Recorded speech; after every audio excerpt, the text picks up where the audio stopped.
Money is often presented as neutral, a medium of exchange, a unit of account, a store of value. But history tells a different story. The moment a currency becomes widely trusted beyond its borders, it stops being just money. It becomes power. Strong currencies don't emerge by accident. They are forged through military dominance, political stability, control of trade routes, and the ability to enforce contracts. When merchants, states, and armies all agree on what counts as real money, that currency gains reach far beyond its homeland. And that reach changes everything. In the ancient world, a strong currency signaled authority. Roman silver coins didn't circulate across Europe and the Mediterranean because of their beauty. They circulated because Rome enforced order. Taxes were demanded in Roman coin. Soldiers were paid in it. Trade settled in it. Using the currency meant submitting, indirectly, to Roman power. This is the first transformation. Money becomes a symbol of dominance. Once a currency is accepted everywhere, it grants its issuer extraordinary privileges. The issuing state can buy foreign goods cheaply. It can run deficits longer than others. It can finance wars, imports, and ambitions using paper, metal, or promises that outsiders willingly accept. This feels like strength, but it also changes incentives at home. When money is powerful, discipline weakens. Leaders learn that they can spend without immediate consequence. Imports flood in. Domestic production becomes less urgent.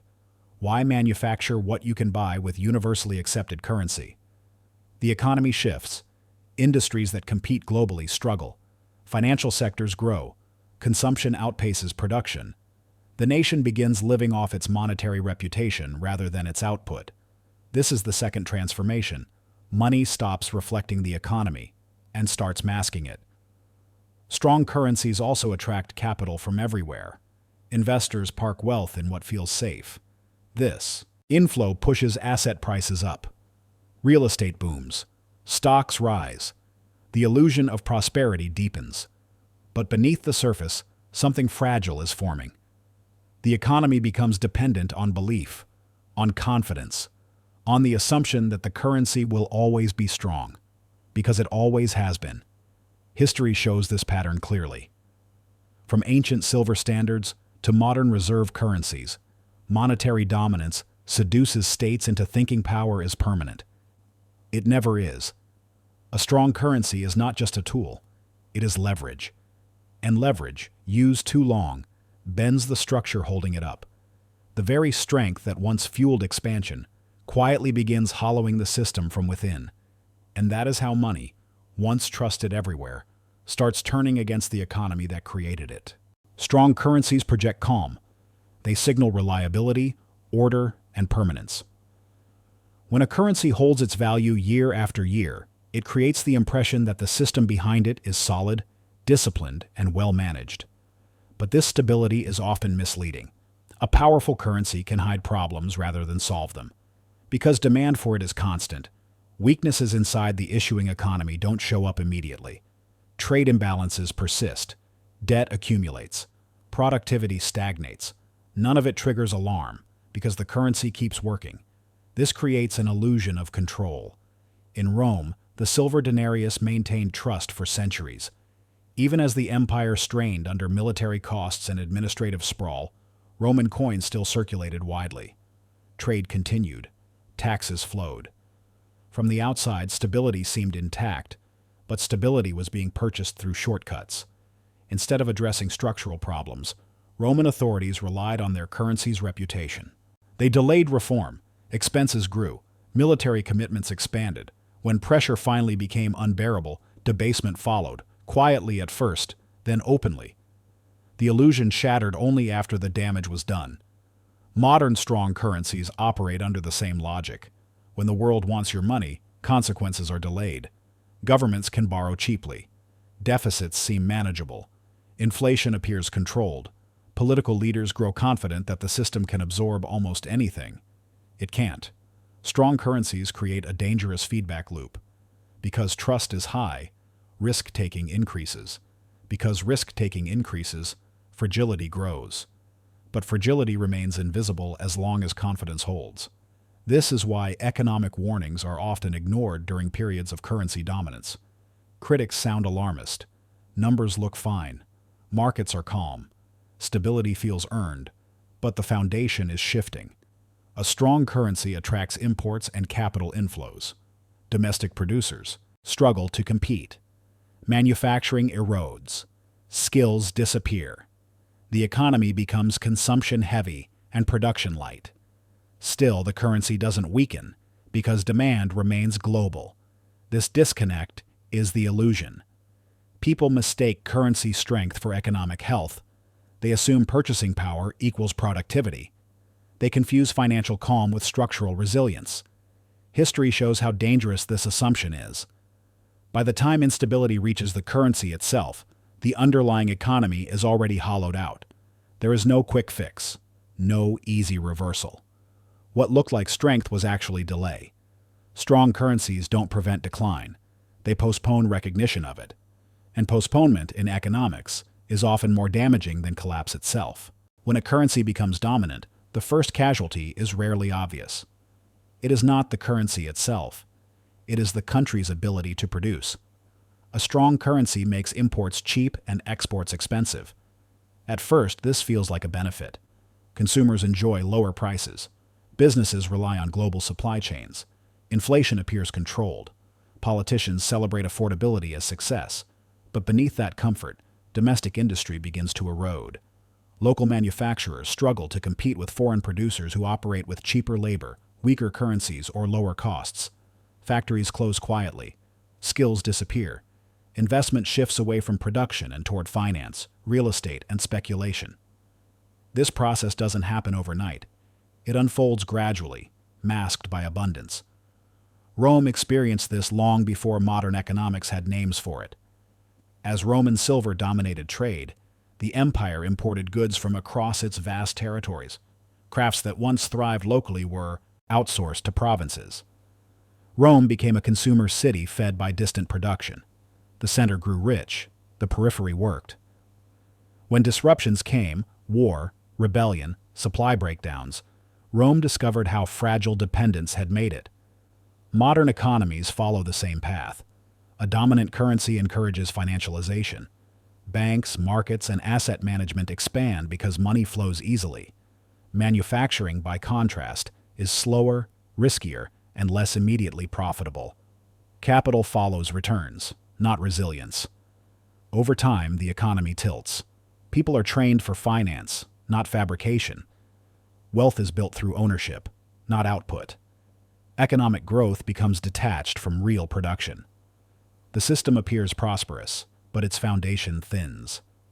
This imbalance creates vulnerability. When domestic production declines, a nation loses flexibility. It cannot easily respond to shocks. It depends on foreign supply chains. It becomes sensitive to global disruptions.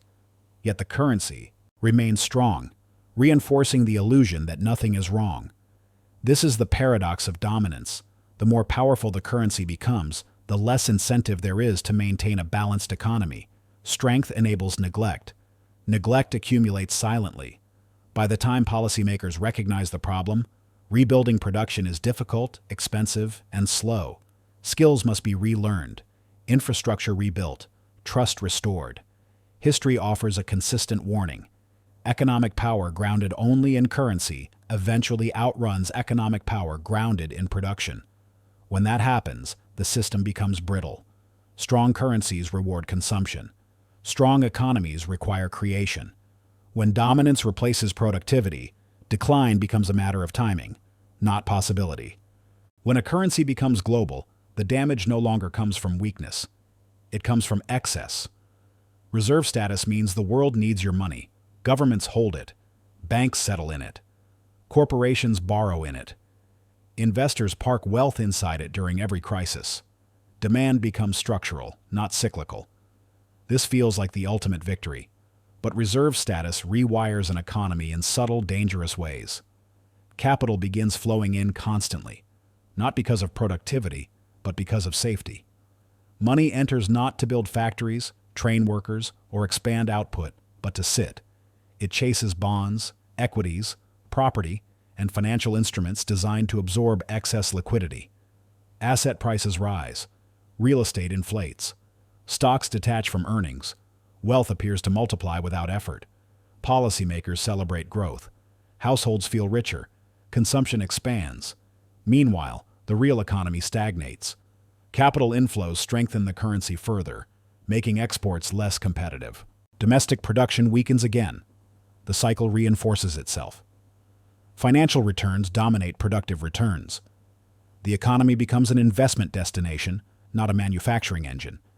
This is hidden decay. Nothing looks broken. Employment may remain high. Markets stay calm. The currency holds its value. But beneath the surface, economic balance is disappearing. Rome experienced a version of this when its silver became indispensable. Precious metals flowed into the empire from conquered territories. Wealth accumulated at the center. Prices rose. Productive classes were squeezed. The economy leaned increasingly on extraction rather than creation. Modern reserve currencies operate at far greater scale, but the logic is the same. Constant capital inflows reduce pressure to reform. Deficits feel manageable. Debt rolls forward easily. Structural weaknesses are postponed, not corrected. The system becomes dependent on continued inflows to sustain asset values and confidence. And dependency creates fragility. If inflows slow, asset bubbles deflate. If confidence wavers, capital reverses quickly. The same openness that attracts wealth allows it to flee at speed. Reserve status delays crisis, but magnifies it when it arrives. This is why reserve currency economies struggle to rebalance. Reducing deficits, rebuilding industry, or tightening policy risks, destabilizing asset markets. Political pressure mounts. Short-term stability wins. The decay remains hidden, until belief cracks. Reserve status doesn't eliminate economic limits. It obscures them.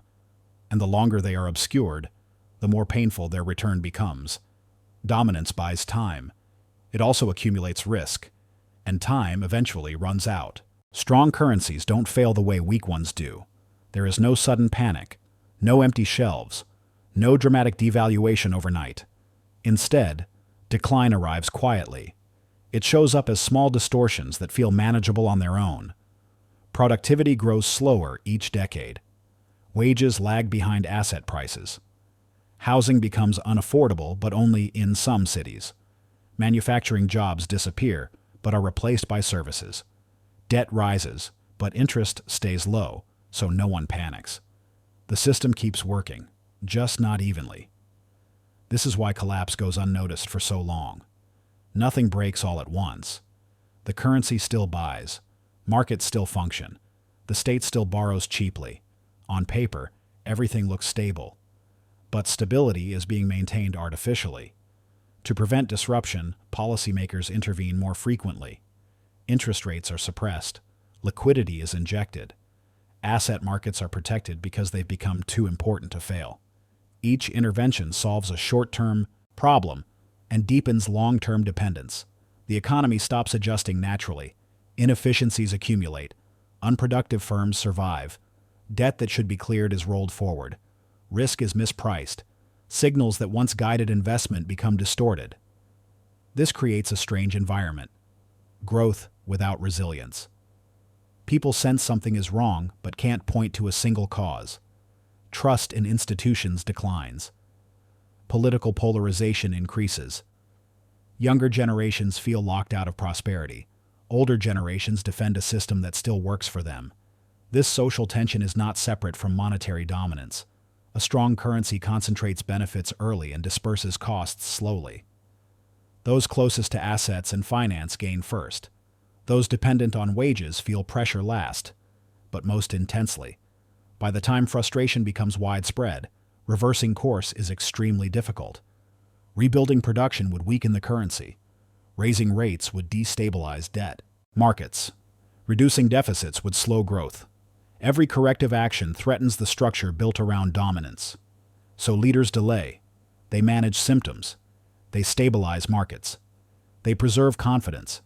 And in doing so, they extend the slow collapse rather than confront it. History shows this pattern repeatedly. Empires don't fall when their currency weakens. Their currency weakens after the empire has hollowed out internally. The loss of confidence comes at the end, not the beginning.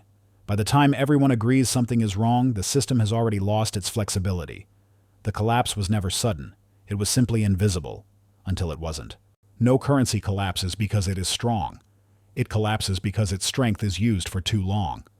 Dominance changes behavior. It encourages spending over saving, finance over production, belief over discipline.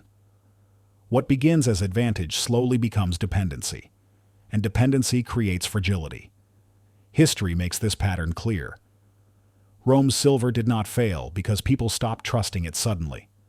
Trust eroded only after the empire could no longer support the system its money had built. The currency followed the decline. It did not cause it. Monetary collapse was the symptom, not the disease. Modern reserve currencies operate under the same logic, just at global scale.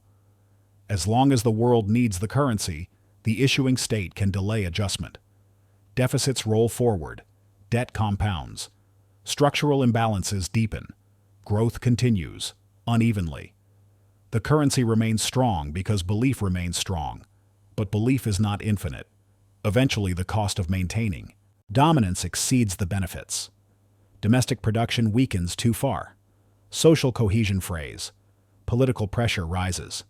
External rivals develop alternatives. Confidence stops being automatic. This is the tipping point. Once confidence becomes a question instead of an assumption, the system enters a new phase. Capital becomes selective. Policy choices carry consequences again. The privileges of dominance fade. At this stage, collapse still isn't inevitable, but correction becomes unavoidable, and correction is painful. Strong currencies don't collapse overnight. They adjust through inflation, stagnation, restructuring, or loss of status. The transition can take decades, but the direction is consistent. Dominance cannot be permanent because it reshapes incentives in self-defeating ways. The paradox is this: the more successful a currency becomes, the less sustainable the system behind it often is. Strength masks weakness. Stability postpones reform. Confidence delays. Accountability. Ancient societies sense this intuitively. Modern ones quantify it in charts. But the logic is unchanged. No system built on belief alone can escape limits forever. Strong currencies destroy their own economies not through failure, but through excess. Excess confidence, excess consumption, excess delay. The price is not paid immediately. It is paid gradually, invisibly, and then all at once. And by the time it becomes obvious, the era of dominance has already ended.